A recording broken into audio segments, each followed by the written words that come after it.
Com.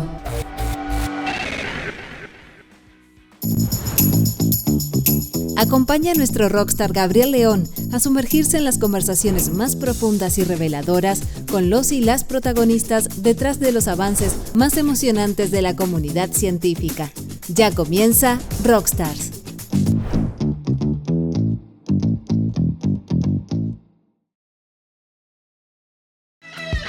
Hola, hola, ¿qué tal? ¿Cómo están? Bienvenidos a un nuevo Rockstars aquí en TX Plus, miércoles 24 de julio de 2024, son las 12:02 y estamos comenzando una nueva jornada de conversaciones alrededor de la ciencia, la tecnología, el conocimiento y la innovación.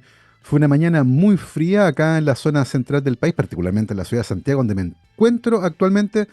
Sin embargo, la temperatura se ha ido elevando con el paso de las horas y se espera que incluso llegue a casi 20 grados Celsius, lo que por un lado es bueno porque entibia un poco las cosas, pero la calidad del aire está bastante mala, así que tengan mucho cuidado con hacer ejercicio y cosas de esa naturaleza. Evidentemente está prohibido usar calefacción a leña. Dicho eso, comenzamos ya con nuestra conversación de hoy. Ya está unido a la transmisión por streaming nuestro invitado. Es el doctor Hernán González, licenciado en física de la Universidad de Chile y doctor en física de la Pontificia Universidad Católica de Chile.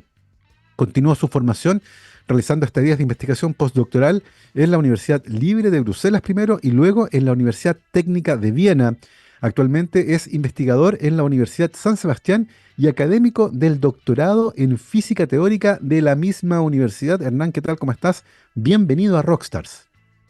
Hola Gabriel, bueno, primero que todo, muchas gracias por la invitación y contento aquí de hablar de ciencia, digamos, que es lo que nos une de alguna manera, ¿sí? Absolutamente. Muchas Eh, gracias a ti, Hernán, por mm, cierto, por tomarte un tiempo en la agenda para acompañarnos. Vamos a hablar de ciencia, vamos a hablar de lo que estás haciendo actualmente en el área de la física ujú, teórica, que yo personalmente lo encuentro fascinante. Eh, pero antes de eso, Hernán, una sí, preocupación que tenemos en este programa es poder entender cómo nuestros invitados e invitadas llegan donde están. Las influencias que tuvieron, el libro con el que se encontraron, tal vez un profesor o una profesora en el colegio, algo ujú, en la casa, tal vez. En tu caso, Hernán, ¿puedes trazar dónde nace tu interés y tu sí. gusto por la ciencia y particularmente por la física? Digamos, mi interés por la ciencia creo que viene de razones equivocadas, quizás, porque cuando era muy chico, a mí me gustaba mucho la magia. Me gustaba Ah, mira. mucho, veía la tele, en la tele me acuerdo de haber visto David Copperfield, y veía como esta cosa de volar, que a mí me parecía maravillosa. Nunca, siempre me pareció como, más que entender cómo funcionaba, era como maravillarme con la idea de que alguien podía hacer eso, digamos. Era una cuestión que a mí me gustaba mucho. Y la otra idea extraña de por la cual me interesó la ciencia, yo, por alguna razón que desconozco, bueno, más o menos la entiendo ahora, yo quería ser profesor de castellano, que no tiene nada que ver con la ciencia en general. Pero ser profesor de castellano me gustaba no tanto por la literatura ni por, digamos, el lenguaje en sí, sino que me gustaban mucho estos ejercicios de sujeto y predicado, Ya, de la de, estructura. de la estructura de las cosas, digamos. Mira qué Cómo es interesante. que cómo es que se organizaban las oraciones, digamos, y que hubiera algo que nos pudiera ayudar a entender, como un metalenguaje que nos pudiera ayudar a Sí. entender el lenguaje. Esa cosa como que para mí era el complemento directo, el complemento indirecto, esas cosas me llamaban mucho la atención. Sí, como que había algo detrás de, Sí. de cómo nosotros hablamos. Y eso yo lo entendí mucho, mucho, mucho tiempo después, digamos, cuando entré en la enseñanza media y quizás en matemática ahí tuve un profesor que como que encauzó Claro. esos pensamientos dentro de la matemática. Sí, Sí. sí, porque yo, por ejemplo, me acuerdo de dividir, era un trauma. Mi mamá me enseñaba a dividir y no entraba, no podía aprender. La adición por dos cifras también me costó mucho. Entonces, toda la enseñanza básica creo que fue un poco difícil para mí en matemáticas, pero ahí fue el castellano se llamaba en ese tiempo, Mira. Sí. el que me llevó a mí a encauzarme después en las matemáticas y después en la física. Ese fue Oye, tremendamente interesante porque, claro, uno piensa en la estructura del lenguaje Ujú, y la estructura del lenguaje ayuda a entender el lenguaje. Lo que es fascinante porque algo similar ocurre con la relación entre la matemática, la física y el universo. Claro. Hay cierto orden que se puede entender a partir de descifrar cómo esas estructuras están ordenadas. Es bien fascinante esto, porque hay una relación que a lo mejor no es evidente. Y lo otro interesante es como alguien que en enseñanza básica tal vez no tiene una relación muy amigable con las matemáticas, termina estudiando una disciplina donde las matemáticas son fundamentales, que es la física teórica. Entonces, bien Ujú. interesante porque nos muestra cómo uno evoluciona también en estos espacios educacionales como la enseñanza básica, pero finalmente entiendo que después de este interés por la estructura del lenguaje y el castellano, como se llamaba en esa época, aparece la matemática. Ujú. Mencionaste a un profesor, y de la matemática a la física hay un salto, pero ¿cómo ocurre esa transición del colegio a estudiar justamente una licenciatura en física? Bueno, este profesor de matemáticas que encauzó mi interés en las matemáticas hablaba mucho más de que la matemática no era simplemente una cuestión de números y operaciones, sino que de, de, de entender cómo estas estructuras se encauzaban en sí, se formaban dentro de algo que tenía sentido, había el pensamiento lógico. Y por ahí eso me empezó a hacer mucho interés, digamos. Y entonces ahí quizás pensé de nuevo en la magia y dije, ah, quizás esta es la forma de que uno puede realmente hacer magia y entender la magia, digamos. Y, y- y esas cosas a lo largo de la ciencia media se fueron más encauzando dentro de los fenómenos de la naturaleza, ¿sí? Eh, esta idea de que también un poco motivó mi investigación posterior. Es como que yo creo que ahora se ha hecho muy importante, que es cómo uno puede entender las cosas más allá de verlas o sentirlas. Y en eso la matemática tiene un poder infinito, digamos, ¿sí? Por ejemplo, en la ciencia media me gustó mucho, aprendí mucho de lo que sé ahora por la mecánica de Newton, digamos. Esta idea de que el tipo estaba sentado, le cayó una, bueno, que no sabe que no es verdad esa historia, pero ayuda un poco a entender que le cae una manzana en la cabeza y él puede entender cómo funciona, no sé, por el comportamiento de la Tierra alrededor del Sol, la Luna alrededor de la Tierra, cómo un fenómeno tan local se vuelve una cuestión universal, ¿sí? Que digamos que todos la podemos aplicar de distintas formas. Hay una sola forma de entender la gravedad y esta es la que nos plantea Newton, que es como la primera idea de unificación. Entonces, eso para mí, como sin pararse de su escritorio, llegar tan lejos en el comportamiento del sistema solar, para mí era una cuestión que me rompía la cabeza, me hacía explotar. Y en esa historia que tú cuentas, mencionaste algunos nombres, como el de Newton, por ejemplo, algunas fuerzas como la gravedad, por ejemplo, fenómenos Claro. que tuvieron distintas comprensiones a lo largo de los años, porque ciertamente una de las gracias de la ciencia es que se corrige a sí misma. Y una explicación que fue muy buena en un tiempo, cuando aparece evidencia nueva, deja de ser tan buena y aparece una crisis y una nueva explicación. Eh, y una cosa interesante de estudiar una carrera científica, o una carrera en general, diría yo, es que a medida que uno profundiza en esa carrera, comienzan a aparecer distintos aspectos que a lo mejor uno desde afuera ni siquiera se había imaginado. Eh, y uno puede entrar a estudiar física interesado en la mecánica clásica y salir interesado, no sé, en la física de alta energía, porque a uno lo apasionó. En tu caso en particular, Hernán, el tránsito por la licenciatura, ¿qué cosas nuevas de la física te hizo descubrir que a lo mejor no tenías contempladas cuando estabas todavía en el colegio o cuando habías comenzado recién en la licenciatura? Sí. Cuando empecé la licenciatura, eh, bueno, yo empecé un poco a estudiar. Mis papás querían que estudiara ingeniería, entonces Claro, yo entré porque sabía mucha matemática, entonces lo mejor claro. era estudiar ingeniería. Eh, entonces, la verdad es que desde la enseñanza media en adelante me gustó siempre la física. Yo siempre lo supe internamente, digamos. Pero por darle un poco la razón a mis padres, estudié esta ingeniería en plan común en la Universidad de Claro, Chile. sí. Entonces mi estrategia era que yo iba a hacer 2 años de ingeniería y en algún momento había que decidir, ¿sí? Claro.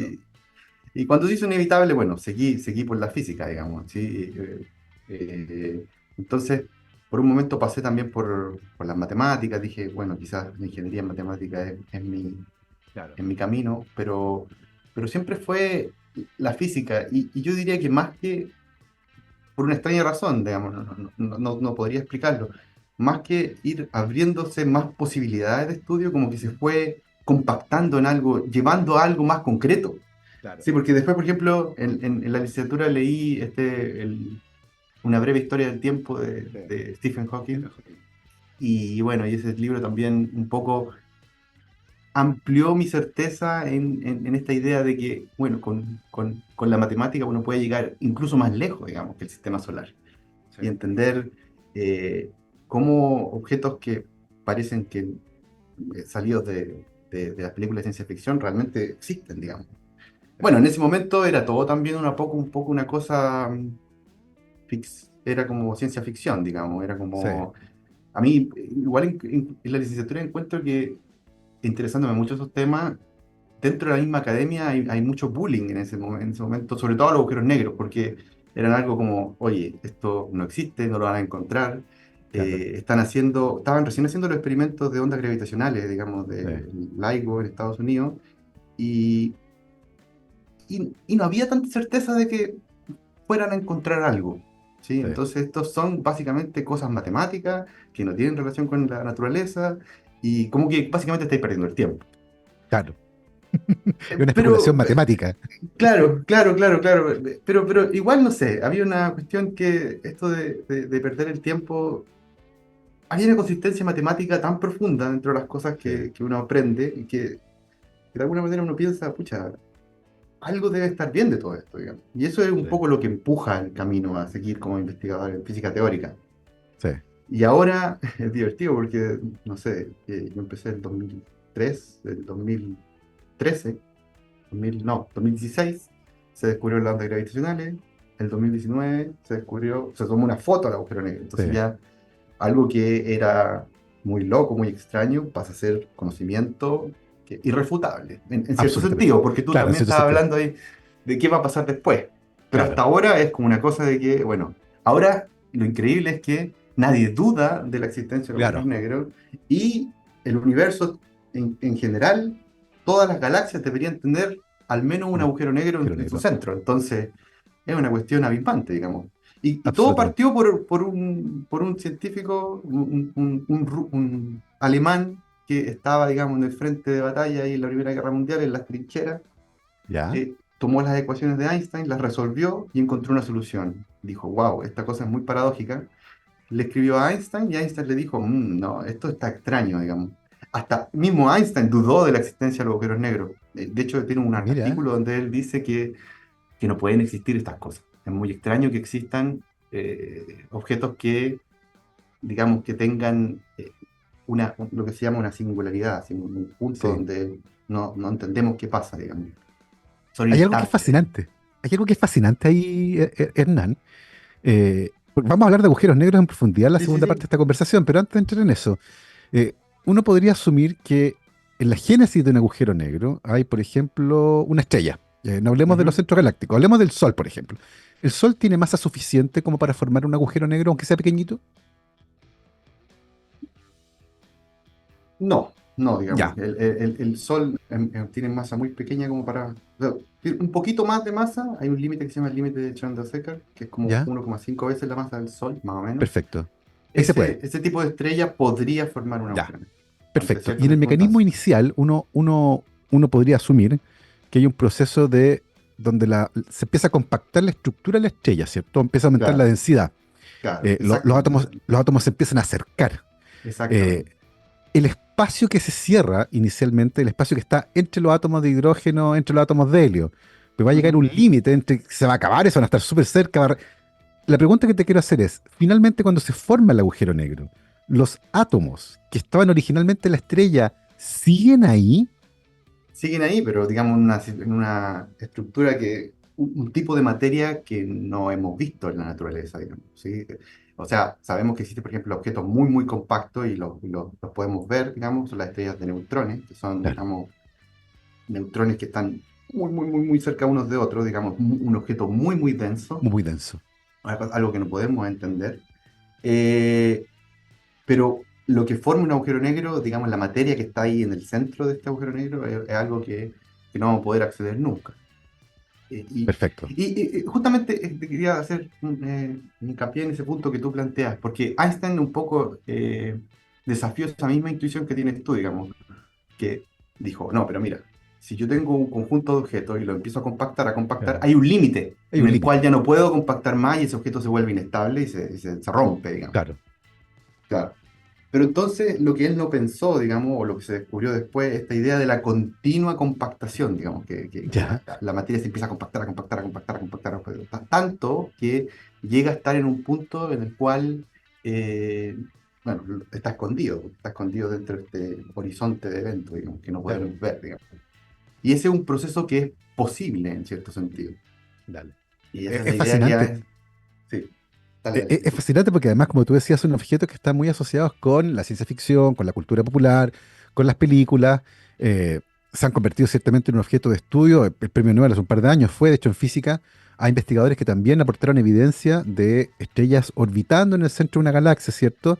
Y la única explicación razonable para esos periodos de órbitas tan cortas y tan rápidas era que hubiera un objeto muy masivo que no podíamos ver en el centro de la galaxia y que después lo vimos gracias, ¿cierto?, a esta cooperación internacional que permitió obtener esta imagen del disco de acreción alrededor de agujeros negros. Claro, Una cosa que es exactamente. fascinante, pero como tú decías, durante mucho tiempo fue parte de la imaginación y de la especulación matemática, que incluso Exactamente. a Einstein lo hicieron dudar con respecto a la posible existencia de estos monstruos que eran predichos por sus propias ecuaciones. Ahora, en ese camino, Hernán, y en tu caso en particular, ¿cuándo se convierten en objeto de estudio para ti los agujeros negros?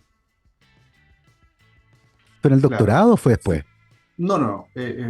Fue en la licenciatura, yo creo que a Ah, ya. finales de la licenciatura, cuando estaba terminando, eh, se hizo muy conocido este centro de investigación en Valdivia, el SEX, Sex. digamos, hace mucho, mucho tiempo, cuando yo estaba en la licenciatura. Y bueno, que investigaban este tipo de cosas, digamos. Claro, sí. Y, y bueno, le escribí a Jorge Sanel, Jorge así, Zanelli. Sí. un correo, digamos, totalmente eh, sin esperar nada, digamos. Claro. Hoy me interesa estos temas que ustedes trabajan. No, tampoco sabía muy bien qué es lo que hacían. Sabía que era algo más matemático, pero no tenía en concreto así de una idea clara de Claro, lo claro. claro. Simplemente fue como una suerte de, de ver ahí qué pasaba. Digamos, Valdivia también una ciudad muy bonita, entonces era Mm, una cosa que me llamaba la atención.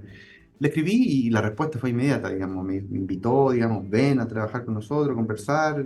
El ambiente fue muy estimulante. Yo creo que eso fue lo que un poco también me llevó a seguir estudiando esto, digamos, que cuando yo llegué ahí al instituto a trabajar, digamos, esta estadía de investigación, que fue una semana o menos, un par de días, eh, había un ambiente que estimulaba mucho a discutir estos temas de la relación entre la matemática y la naturaleza, digamos.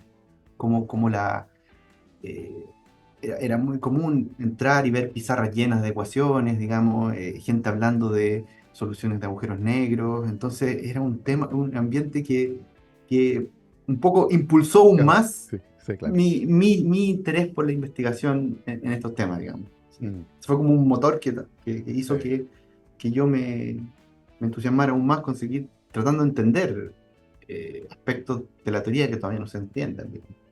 Claro, que estar en un ambiente estimulante es fundamental también, ¿cierto? Muy, Para muy que uno se importante. estimule y eso es muy importante. Hemos visto varias conversaciones acá donde justamente en esos ambientes uno encuentra finalmente el interés por un tema en particular, ir avanzando, confirmar lo que a uno le gusta, eh, ver otras ideas, es realmente fascinante. Pasaste de la licenciatura y de tu tesis, ¿cierto? Trabajando con Jorge Zanelli en el SEX, al doctorado en física en la Católica. Claro, Eh, y una cosa interesante del doctorado es que muchas veces, por primera vez, uno se enfrenta de manera relativamente independiente, ¿cierto? Con la guía siempre de un tutor, a contestar una pregunta, a hacer una contribución formal en un área en particular. En tu caso en particular, Hernán, durante el doctorado, ¿en qué problema te metiste? claro. Entonces, bueno, todo tiene que ver en el principio de mi carrera con la gravedad.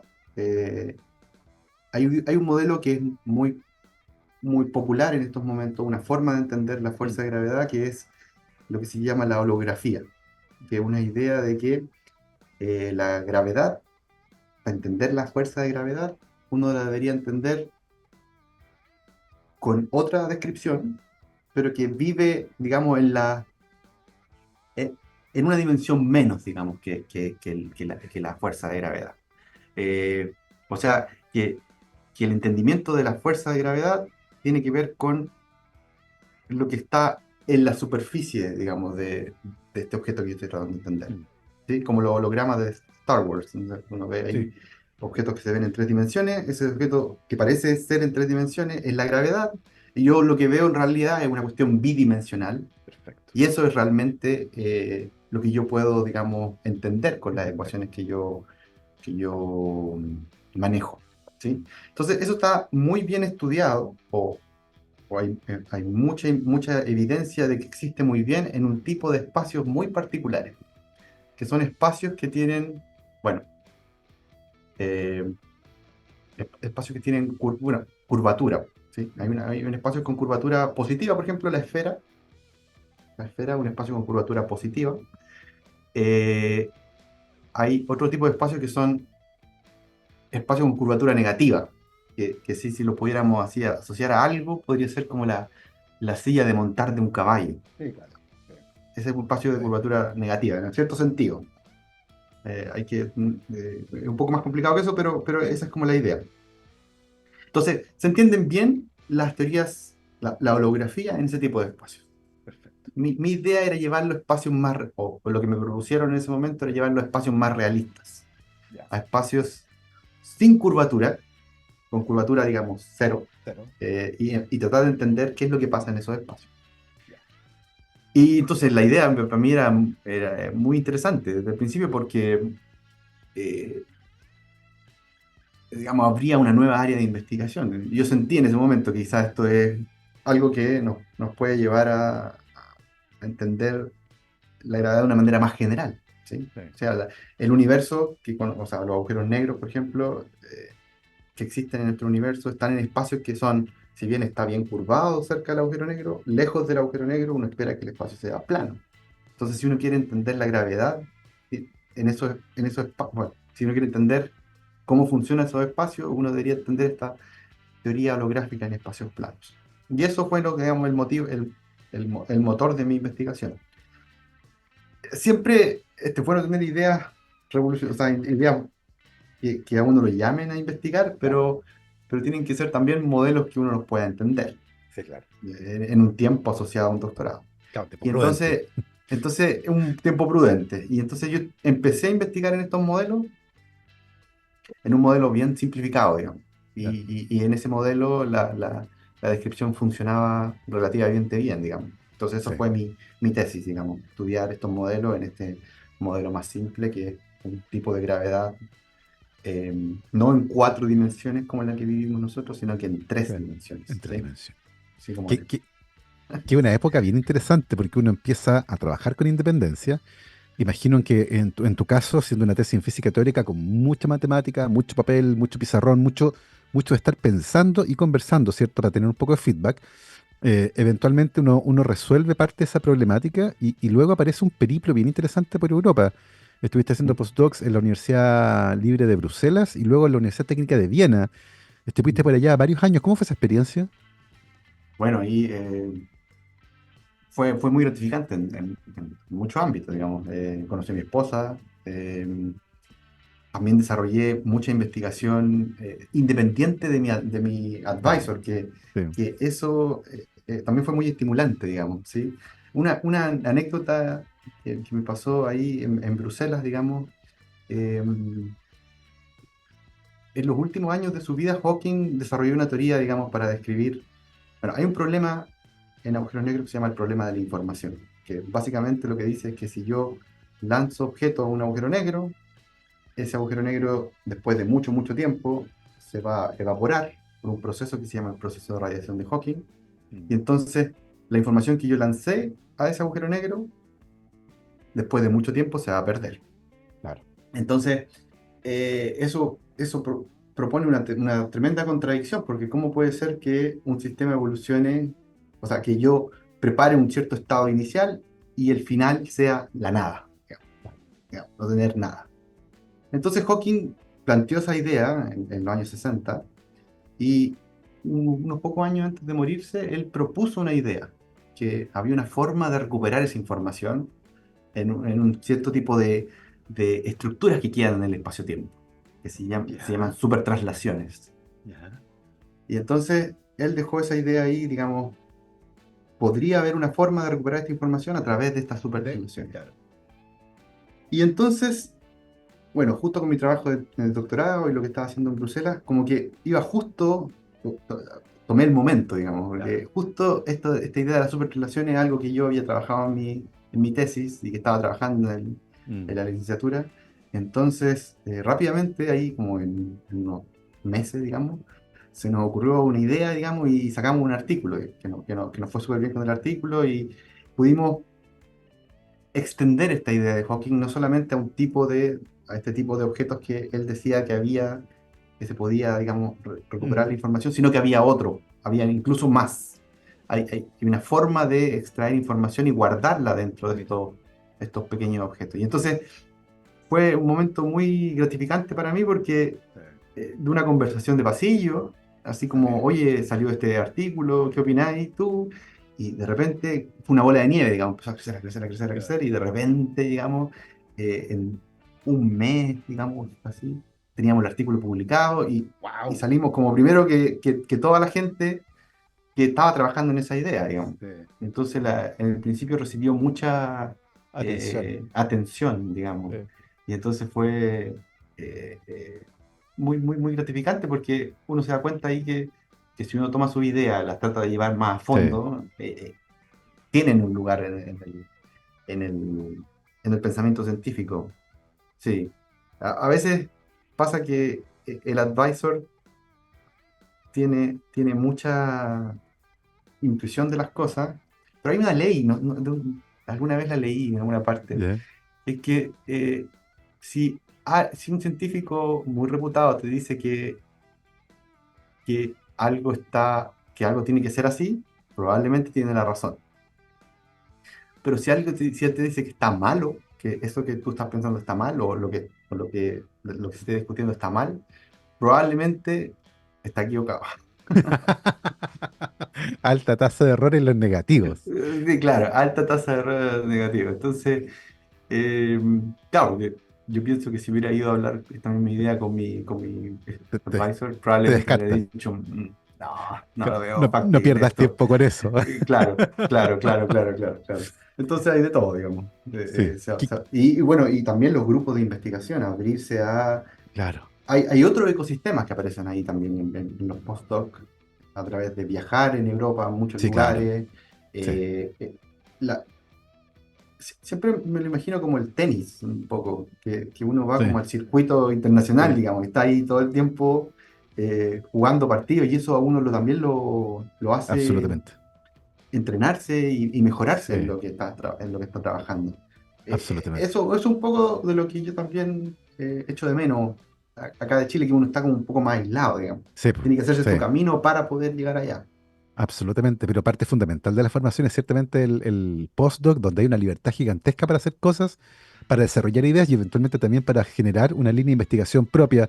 De eso vamos a hablar con nuestro invitado, el doctor Hernán González. A la vuelta de esta pausa musical, mi querido Gabriel, son las 12:31. Vamos a escuchar música. Un 24 de julio, pero de 1970, se publica el álbum llamado Time and Award.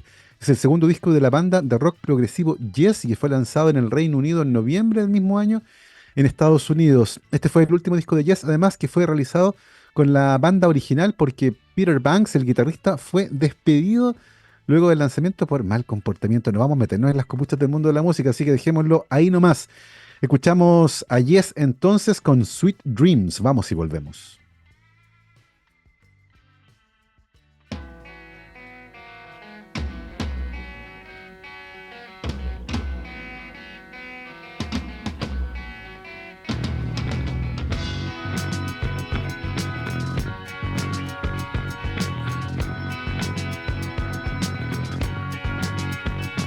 Sweet dreams console the future. Sweet dreams provide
12:35, estamos de vuelta aquí en Rockstars de X Plus, programa de día miércoles 24 de julio de 2024. Yo les quiero recordar que para los desafíos de Chile, la educación es nuestra respuesta. Un mensaje de la Universidad San Sebastián. Y hoy estamos conversando con el doctor Hernán González, licenciado en Física de la Universidad de Chile, doctor en Física de la Pontificia Universidad Católica de Chile. Realizó pasantías de investigación postdoctoral en la Universidad Libre de Bruselas y en la Universidad Técnica de Viena, y actualmente es investigador en la Universidad San Sebastián y además académico del doctorado en Física Teórica en la misma universidad. Hernán, la vuelta a Chile, el aterrizaje, ¿cierto? También es una etapa compleja en la que hay que ya presentarse como investigador independiente, comenzar a postular a fondos de investigación, aparecen los fondesit, las colaboraciones, pero también aparece la línea de investigación, la pregunta central que uno quiere ir resolviendo, que muchas veces va cambiando en el tiempo. En tu caso en particular, Hernán, ¿dónde quisiste centrar tus intereses de investigación ahora como físico teórico independiente? Claro. Em, bueno, uno cuando estaba hablando del postdoc y de la investigación afuera, digamos, uno llega con muchas herramientas, así como con muchas técnicas para poder desarrollar nuevas formas de entender, eh, en el caso mío, la física de la energía y la gravedad. Eh, pero a veces toma un poco de tiempo, digamos, hacerlas cuajar en algo concreto, digamos. Y yo Claro. tuve la suerte, debo decir, que cuando yo llegué a Chile, eh, de nuevo ahí los ambientes son muy importantes y yo llegué a la Adolfo Ibáñez, digamos, a trabajar y no había un grupo tan grande, pero había un investigador, Francisco Rojas, que somos amigos incluso ahora, eh, que me mostró como otro lado de la física de alta energía. Y, y un poco me di cuenta de cómo este otro lado de la física de alta energía conectaba con lo que yo ya estaba entendiendo en gravedad, digamos. Y de esa mezcla yo creo que surgió mi línea de investigación más concreta, digamos, en estos últimos dos proyectos en los cuales he estado trabajando, eh, que tiene que ver un poco más con la física de hacer colisiones de objetos, digamos, y de cómo, bueno, dos cosas. Primero, la física de colisiones, o sea, cómo yo puedo ver cómo los colisionadores son microscopios de la naturaleza, o sea, que nos permiten a nosotros entender qué es lo que está dentro, por ejemplo, de un protón, objetos tan pequeños como el protón, y también cómo esto se relaciona un poco con si hay partículas más pequeñas, cuál es la entidad mínima de esas partículas más pequeñas. Y bueno, sí, entonces, bueno, un poco en esa combinación de técnicas que yo aprendí en el postdoctorado, me di cuenta que muchas de ellas se podían aplicar a entender este tipo de colisiones y estas estructuras más fundamentales que son las cuerdas, digamos. Y como eso nos ayuda a entender o buscar alguna explicación a esta idea mágica de que debiera, o no sé si debiera, pero es lo que la gente busca, una idea de unificar las fuerzas de la naturaleza. Que ha sido no sé si es un sueño, pero que es una idea que ha estado dando vueltas, ¿cierto? Durante el último siglo, diría yo, para tratar de entenderlas como un conjunto. Y entiendo ahí, Hernán, que una de las cosas donde estamos cojeando todavía tiene que ver con cómo metemos la gravedad en el juego. Exactamente, Porque, exactamente. porque como que no hay una partícula que esté asociada con la gravedad todavía. Al menos que Claro, se haya detectado, según entiendo yo. ¿Dónde está la principal complejidad para unificar hoy las fuerzas fundamentales? que nos faltan experimentos. Eso yo diría una cosa. Ya. Sobre respecto a la gravedad, eh, hay una partícula que hipotéticamente se menciona como la responsable de la Gravitón. gravedad, que son los gravitones. Claro. Sí, los gravitones. Y entonces el problema grande es que para producir, se han producido, hemos observado, ondas de gravitones, digamos, muchos gravitones juntos que Ya. deforman el espacio-tiempo de poquito. Son un montón, digamos, de ellos. Pero uno solo, para aislarlo, uno necesita mucha energía. Y ese es uno de los problemas más fundamentales. Entonces, digamos, hay energías que son inalcanzables. Digamos, déjame poner, aquí tengo unos números, solamente Ya. como digamos, eh, más o menos lo que se ha visto hasta ahora en el átomo son 10 a la menos 15 metros, o sea, 1 dividido en 10 con 15 ceros metros. Esas son las colisiones que se producen en el LH, en este colisionador que El está Large en Hadron Suiza. Collider, sí. Sí, sí, que está en Suiza. Eh, para, para poder llegar a ver un gravitón, uno necesitaría dividir ese átomo, el tamaño de ese Eh, átomo, por 10 elevado a 20, o sea, un uno ah, con 20 ceros. O sea, gigantescamente grande. ya, Estamos muy lejos de eso. ya, Entonces, eh, faltan experimentos, por un lado, para entender ya, cómo poder, o qué es lo que pasa entre medio, entre este átomo, este objeto que es el átomo, a esta idea que es el gravitón, digamos. Ahí claro. hay como todo un desierto de fenomenología que no tenemos disponible, Sí, que no sabemos muy bien qué es lo que va a pasar, digamos. Hay candidatos a fenómenos que pueden ocurrir ahí, y lo que hacen los colisionadores es tratar de ir subiendo cada vez más la sí, energía para ver componentes cada vez más chicos del universo. claro. Ahora, pero Hernán, en el hipotético caso de que lográramos detectar una partícula fundamental asociada con la gravedad, ¿el solo descubrimiento y caracterización de esta partícula permitiría tener un marco unificado de las fuerzas del universo? O sea, nos ayudaría a entender mucho cómo se relacionan las Ya, interacciones de los objetos que nosotros conocemos, o sea, perfecto. de los colisionadores, con la gravedad, digamos, cómo es que la Ya, gravedad realmente interactúa con estos otros objetos. Em, bueno, si bien no hay muchos experimentos desde el punto de vista teórico, hay muchas líneas claro, de posibles explicaciones para eso, digamos. Una de las líneas que me ha gustado mucho y que he tratado de seguir, y también quizás uno empieza a seguir una línea y después se da cuenta que en sí claro. misma tiene un interés y también te lleva por otros lados, pero esta idea de que a procesos que ocurren a altas energías, digamos, ojalá no tan cerca de la escala de Planck, porque no lo tendríamos que medir, Claro. es muy, muy grande, pero que ocurren a altas energías, uno podría pensar que esta partícula gravitón que no conocemos se podría entender como si fueran dos partículas que sí conocemos. Entonces eso llevar a un problema que no conocemos a uno que sí conocemos, Claro. de alguna manera nos ayuda a entender qué es lo que está pasando. Sí. Entonces, un gravitón podría ser el producto de dos partículas que se llaman gluones. Los ¿Sí? gluones. Dos gluones podría de alguna manera explicar o tiene propiedades muy similares a las propiedades de un gravitón. Mira.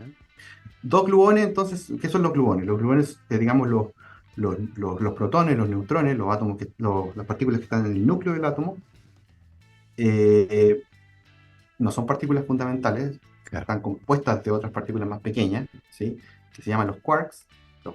Cada protón y cada neutrón tiene tres quarks, y esos quarks están, digamos, así se habla un poco en el lenguaje, como que están unidos por Sí. estos gluones, ¿sí? Gluones viene de glue, de pegamento, digamos. Sí. El gluón como que los pega, los mantiene unidos. Estos tres quarks se unen y forman los protones, y entonces la hipótesis de esta idea es que en un sentido hasta ahora matemático, las propiedades que cumplen los gluones se parecen mucho a las de los gravitones. Mira. Entonces, quizás no estamos tan lejos de entender, sí, sí, quizás no lo vamos a poder ver, o ver un Claro. colisionador en el tiempo de aquí a un tiempo más, digamos, pero quizás sí podamos entendiendo propiedades de los gluones, Sí. entender propiedades de los gravitones. Y eso Claro. para mí es un salto muy grande, digamos, Sí. en entender esta partícula que ha sido bien esquiva. Sí. Y hay una relación súper interesante además en esta discusión, Hernán, entre la física teórica y la física experimental. Y Claro. así como durante muchísimo tiempo los agujeros negros fueron una especulación matemática muy formal dentro de las ecuaciones de Einstein, que era muy aceptada, ¿cierto? Tener tecnología que permitiera confirmar algunas de las cosas que deberían ocurrir si eso era cierto era imposible. Sin embargo, en algún momento se desarrolló instrumentos como LIGO, por ejemplo, que Claro. permitió hacer un experimento que hace 100 años atrás era una locura, que era detectar ciertos pequeñísimos cambios en el espacio para poder afirmar cierto que había ondas gravitacionales. Y uno podría pensar que también en el futuro podríamos tener aparatos, aceleradores de partículas con la energía suficiente como para poder llegar ahí. Pero es interesante porque por ahora en lo que estamos parados, ¿cierto? En lo que estamos estacionados es en desarrollar estas explicaciones desde la matemática que nos podrían permitir tener un modelo que eventualmente en algún momento hay que desafiar con experimentos. Pero Por supuesto. probablemente para eso va a pasar muchísimo tiempo. Pero sigue siendo ciertamente muy fascinante porque nos permite entender las interacciones más íntimas que uno encuentra en la materia. Dicho eso, Hernán, ¿tu interés por los agujeros negros desapareció por completo o sigue estando presente en tu investigación actual? No, no, no, o sea, sigue estando en mi investigación actual, pero, pero digamos, mi perspectiva a cómo yo los veo cambió, digamos, ¿sí? Ya, a ver. Los quiero mirar desde otro punto de vista, digamos, cómo es que, eh, más que entender las propiedades de un agujero negro, sino que cómo es que se forman estos agujeros negros, cómo aparecen de la, de la estructura del Sí, espacio-tiempo, digamos, de lo más pequeño, sí, ¿sí? Por eso sí. me interesan tanto los gravitones y por eso, digamos, quiero entenderlo a partir de cosas que sí se puedan medir y que podamos observar en los coleccionables, que Sí. son los gluones. Y hay algo que es fascinante, Hernán, en el nacimiento de un agujero negro, porque, por ejemplo, cuando yo he hablado con astrónomos y astrónomas que estudian formación planetaria, ellos tienen como el recorrido completo de la formación del disco protoplanetario, hay discos de polvo, o sea, como que tienen la fotografía del ciclo de vida completo del nacimiento de un sistema solar, con su estrellita al medio y los planetas. Pero en el caso de los agujeros negros, ¿tenemos eso? ¿Tenemos el ciclo vital del agujero negro? ¿O hasta ahora solo hemos visto agujeros negros ya formados? En el fondo, ¿entendemos la cinética de formación de un agujero negro con evidencia astronómica? ¿O por ahora solo los modelos matemáticos nos permiten entender cómo se forma un agujero negro? Bueno, o sea, hay un modelo que digamos, de la época de Chandrasekhar, de los 70, 60, que es un poco entender esta evolución del colapso gravitacional. O sea, hace mucho tiempo atrás, antes de que se vieran estos discos de acreción, se pensaba que los agujeros negros nacían de la muerte de una estrella. Una estrella Claro. suficientemente grande implotaba y eso generaba, en algunos casos, Sí. generaba el fin último, digamos, de una Mm, estrella, era este objeto que le llamaban agujero negro. Ahora con las mediciones actuales, digamos, con las ondas gravitacionales y con las fotos que se le sacaron al agujero negro, eh, la cantidad de masa que tiene, por ejemplo, el agujero negro de nuestra galaxia claro.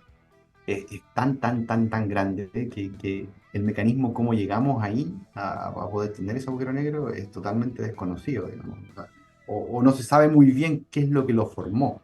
¿Sí? Entonces, esta idea del colapso gravitacional ya se queda corta un poco para entender cómo se forman estos agujeros negros supermasivos. Se cree, bueno, que haciendo colisionar agujeros negros se empiezan a formar de a poco estos agujeros negros más masivos, pero el proceso completo de cómo llegaron ahí, Claro. nadie lo sabe, ¿no? ¿Sí? Sí. Hay muchas hipótesis, también Hawking tenía una hipótesis también de los agujeros negros primordiales, que son estos Mira. agujeros negros chiquititos que se formaron del inicio del universo, Sí. y eso quizás se fueron juntando de a poco y formaron estos agujeros que conocemos ahora. Pero todo eso es investigación que está, digamos, andando. Claro. Es parte de la investigación actual. La gente, ahora como hay muchas más formas de observar agujeros Sí, negros, no claro. solamente mirándolo, sino que también a través de las ondas gravitacionales que nos llegan de Claro. ellos, se están haciendo una idea, digamos, un mapa de qué es lo que estamos Sí. formando, digamos. Sí. Sí. Y en ese camino, Hernán, de entender cómo se forma un agujero negro, eh, en tu caso en particular, ¿qué aspectos de ese proceso son los que te parecen más interesantes o estás tratando de resolver? A mí me interesan mucho los agujeros negros, digamos, que se formarían a escala muy, muy pequeña, ¿sí? Porque estos serían como pequeños átomos del espacio-tiempo, ¿sí? La estructura más pequeñita, digamos. ¿Por qué? Porque es ahí donde está el problema, digamos, que no entendemos cómo se forma la gravedad y cómo se relaciona con esta otra idea que tenemos bien conocida de la relatividad, que es la mecánica cuántica. Entonces, la pregunta es, ¿cómo, primero, de qué está hecho el espacio-tiempo? O sea, ¿cuáles serían los átomos del espacio y del tiempo? O sea, como aquí yo veo un espacio y un tiempo que está avanzando, cómo esto se forma a nivel microscópico, ¿sí? Y la pregunta es si es que en ese universo microscópico hay formación de agujeros negros muy pequeñitos, digamos, que quizás están apareciendo y desapareciendo todo el tiempo, digamos. ¿Sí? Ese es un poco el interés mío, entender esto, hacer modelos de agujeros negros que llamamos así como cuánticos, escalas muy, muy pequeñas. ¿Sí? O sea, tampoco tenemos una idea muy clara de qué es lo que es. Hawking nos dejó algunas ideas, digamos, de qué es lo que podría, de la cantidad de información que podría tener Claro, un agujero negro cuántico, pero no hay un formalismo completo que nos permita entenderlo. Ya, aquí yo te entrego este claro, artículo, te digo lo que es un agujero negro claro, cuántico. Entonces, como no sabemos, hay que seguir, digamos, tratando de agregar información a eso. claro. Y además desafía esta idea que tenemos quienes algo sabemos de este tema sin ser expertos, de que la formación de un agujero negro pasa por el colapso de un objeto que es extremadamente masivo. Ujú. Lo que tal vez entra en conflicto en esta idea del agujero negro cuántico, donde estamos hablando de cosas que son muy chiquititas y uno dice, bueno, ¿cómo es la cosa entonces? ¿Requiere una cantidad gigantesca de materia y un punto de densidad infinita para formar un agujero negro o no? ¿Cómo conversan estas dos ideas? Digamos, para yo poder verlos, necesito procesos de alta energía, digamos, para poder excitar esa cantidad de energía y hacer que se formen este tipo de objetos, digamos. Eh, Ahora, por ejemplo, hace mucho tiempo atrás se creía que en el LHC, la Se colisión, antes de forman, que sí, pues, empezara a funcionar, se sí, pensaba que en la colisión se iba a producir tanta energía que se iban a crear agujeros negros pequeñitos y que nos podrían absorber, digamos. claro, Bueno, a esa escala de energía está completamente descartado que se puedan producir y si se producen se evaporan muy rápido, entonces ya, no los vamos a alcanzar a ver. Pero nadie podría... o sea, ¿qué pasa si empieza a aumentar la energía, digamos? claro, ¿Hasta qué punto? Que quizá en el futuro, no lo sé, quizás estoy ahí siendo muy especulativo. especulativo, especulativo, pero quizá en estos procesos de alta energía podríamos de alguna manera tener evidencia de que existen estos objetos o que se formaron en algún Sí, sentido, digamos, Eh, sí, sí. Entonces, son, los procesos de alta energía excitan la naturaleza a escalas muy pequeñas. Y mira, entonces esa es la idea que uno trata de, eh, sí. digamos, de empujar. ¿Sí? Sí. No, es fascinante, son puras cosas fascinantes. Ahora, una cosa interesante de esto también, Hernán, es no solo la investigación, sino que también formar a nuevas personas, investigadores, mujeres y hombres, que se interesen por esta área. Y te lo pregunto a propósito del doctorado en física teórica, que entiendo Ah, comenzó este año. ¿Cómo ha sido esa comenzó. experiencia?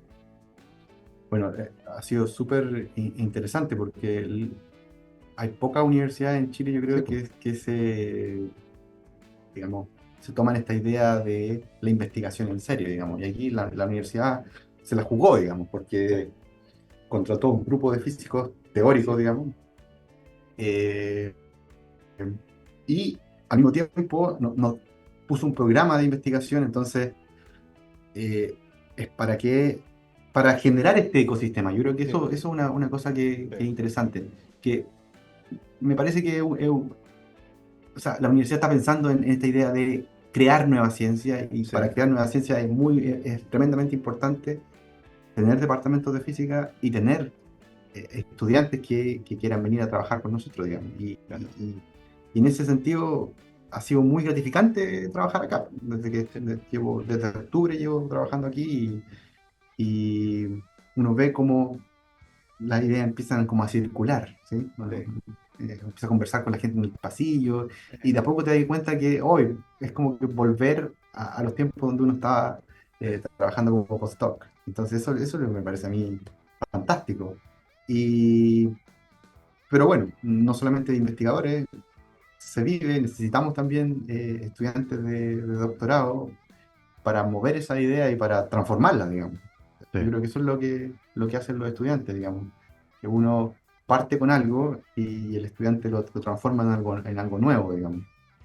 Y eh, eh, eh, es esencial en el proceso de formación y en el proceso de creación de conocimiento científico. Sí, Porque uno podría, absolutamente. solamente quería decir que, que la física teórica es importante Mm, no sobre el hecho de entender estos problemas lógicos que nos desafía claro. nuestra intuición, sino que porque está probado que entender las contradicciones nos lleva a desarrollos tecnológicos, ¿sí? Tenemos la fisión y la fusión nuclear vino contradicción de esta idea de Einstein, que no entendía bien cómo funcionaba el electromagnetismo. Eh, digamos, el PET scan eh, viene también un poco de la idea de la partícula y antipartícula. Antes yo pensaba que existían las antipartículas, y bueno, Dirac lo formuló, y eso devino en el conocimiento, la creación de esta nueva técnica para medir, por ejemplo, para poder observar cánceres. Entonces, Sí. las contradicciones fundamentales son muy importantes porque nos llevan a generar precisión, y esa precisión, de alguna u otra manera, nos lleva a formación de desarrollo tecnológico, ¿sí? Sí. No, Entonces, absolutamente. Hay una sinergia ahí que es súper interesante. entonces, un poco, y creo yo que el programa este va a proveer Mm, de ese desarrollo de contradicciones, o de esa forma de reformularlas y entenderlas de una manera distinta. ¿Sí? absolutamente. Y además una masa crítica, tú lo mencionabas, un número de personas pensando en una órbita similar, ¿cierto? No pensando lo mismo, evidentemente, pero pensando en una órbita similar que permita que estas interacciones, así como ocurre en un colisionador, ¿cierto? Generen colisiones Exactamente. efectivas y salten ideas nuevas. Porque claro, uno solo circulando no tiene con quién chocar. Evidentemente, tener un ecosistema de investigadores que están pensando en una órbita similar permite ir generando ideas nuevas, lo que ciertamente alimenta la investigación en esta área, a generar personas que piensen de una manera y que nos ayuden, como decir el eslogan, ¿cierto?, a enfrentar los desafíos que tenemos como país, algo que es fundamental y en lo que nuestro invitado, ¿cierto?, doctor Hernán González, está participando de manera muy, muy activa. Son las 11:58, estamos llegando al final de esta conversación, se nos pasó volando, la hora estuvo tremendamente entretenido. Yo les quiero recordar que hoy estuvimos conversando con el doctor Hernán González, licenciado en física de la Universidad de Chile y doctor en física de la Pontificia Universidad Católica de Chile.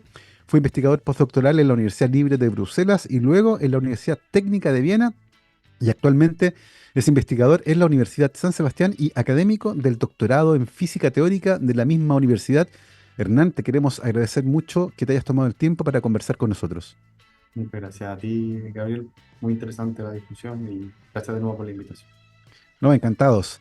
Fue muy, muy interesante. Nosotros nos vamos, no nos vamos con canciones, o sí, nos vamos con una invitación a escuchar nuevamente el estreno del capítulo de esta semana de nuestro podcast que estamos coproduciendo con el Radio Telescopio ALMA. Y la pregunta que intentamos contestar en este nuevo episodio es: ¿por qué se deben realizar test médicos antes de subir a la altura de ALMA? Recuerden que el lugar donde se ubican las 66 antenas de ALMA, llamado Sitio de Operaciones del Conjunto, o AOS por sus siglas en inglés, está a 40 minutos de distancia en vehículo del OSF, que es el Centro de Apoyo a las Operaciones. Y debido a su altitud geográfica, a 5.000 metros sobre el nivel del mar, toda persona que trabaje allí debe ser sometida a chequeos médicos y, además, utilizar oxígeno suplementario.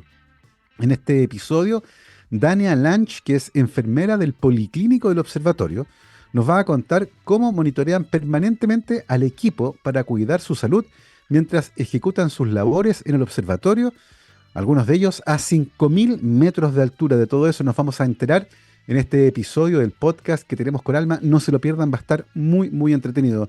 Que esté muy bien, cuídense, nos vemos. Chao, chao.